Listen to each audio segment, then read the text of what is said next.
Vande Bharat sleeper কেমন দেখতে হয় এই নিয়ে তো জল্পনা প্রচুর মানুষের ছিল, এবং আমরা এই মুহূর্তে বন্দে ভারত স্লিপারের যেটা 2 AC কম্পার্টমেন্ট সেখানে রয়েছি। আগে আমি তোমাকে একটু দেখিয়ে নিতে বলবো, আমার সঙ্গে সন্দীপ রয়েছে, সন্দীপ সাধুকা, যে মূলত ট্রেনটি দেখতে কেমন, কারণ আমরা জানি যে ট্রেন দেখতে কেমন সেটা খুব একটা গুরুত্বপূর্ণ বিষয় হয়ে থাকে। এবার আস্তে আস্তে আমরা যদি তার বৈশিষ্ট্যের দিকেও কিন্তু যাব। এই যে ট্রেনগুলো রয়েছে 2 AC, প্রথমত যেটা বলা হচ্ছে এই যে গদিগুলো করা রয়েছে সেটা সাধারণ যে অন্যান্য প্রিমিয়াম ট্রেন এই মুহূর্তে চলে তার থেকে আলাদা, এবং তার থেকে যেটা বড় গুরুত্বপূর্ণ যে বিশেষ করে এই যে জায়গাগুলো যেখানটায় লোকে বসছেন বা যেখানটায় লোকে শোবেন, এই জায়গাটা অন্যান্য ট্রেনের থেকে কিছুটা চওড়া এবং কিছুটা আরামদায়ক বলেই কিন্তু দাবি করা হচ্ছে।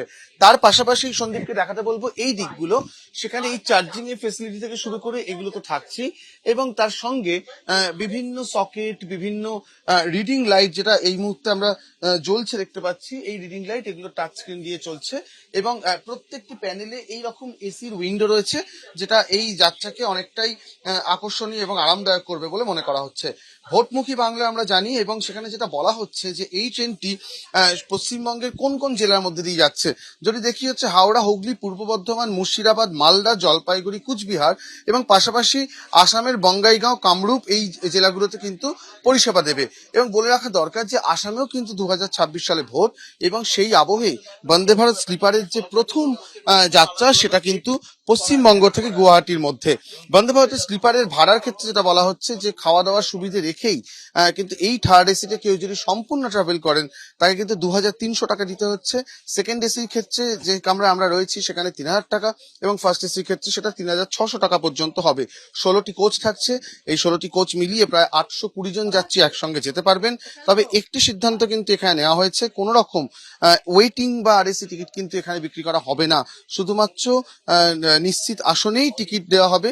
এবং খাবার দাবারের ক্ষেত্রে সেটাও হয়তো কিছুক্ষণ পর আমরা বুঝতে পারবো, একটি বৈশিষ্ট্য রাখা হয়েছে যেটা কিন্তু রেলমন্ত্রী এই বন্দে ভারত উদ্বোধনের যে প্রেস কনফারেন্স তাতে বলেছিলেন যে পশ্চিমবঙ্গের দিক থেকে যখন ট্রেনটি আসামের দিকে যাবে সেই ট্রেনে থাকবে সম্পূর্ণ বাঙালি খাবার, আবার আসাম থেকে যখন এই ট্রেনটি পশ্চিমবঙ্গের দিকে আসবে সেখানে কিন্তু অহমিয়া খাবারের পরিকল্পনা রয়েছে।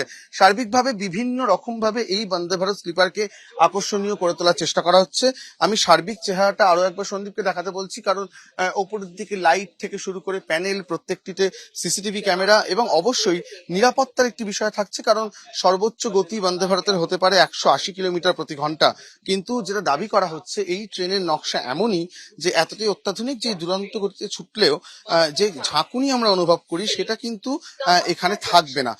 পাশাপাশি অন্যান্য নিরাপত্তা জনিত যে বিষয়গুলো থাকছে, অ্যান্টি কলিশন প্রযুক্তি, কবচ, সেগুলোও থাকছে। প্রত্যেকটি কোচে অত্যাধুনিক সিসিটিভি ক্যামেরা থাকছে। অর্থাৎ সার্বিকভাবে যেটা দেখা যাচ্ছে নিরাপত্তা এবং যে আরাম তার মিশেলেই তৈরি করা হয়েছে এই বন্দে ভারত স্লিপার। এবার এটা দেখার যে আজকের পর যখন কমার্শিয়াল সার্ভিস শুরু হবে তখন এই নতুন ট্রেনকে কতটা উপভোগ করেন সাধারণ যাত্রীরা। এবিপি আনন্দ, এগিয়ে থাকে, এগিয়ে রাখে।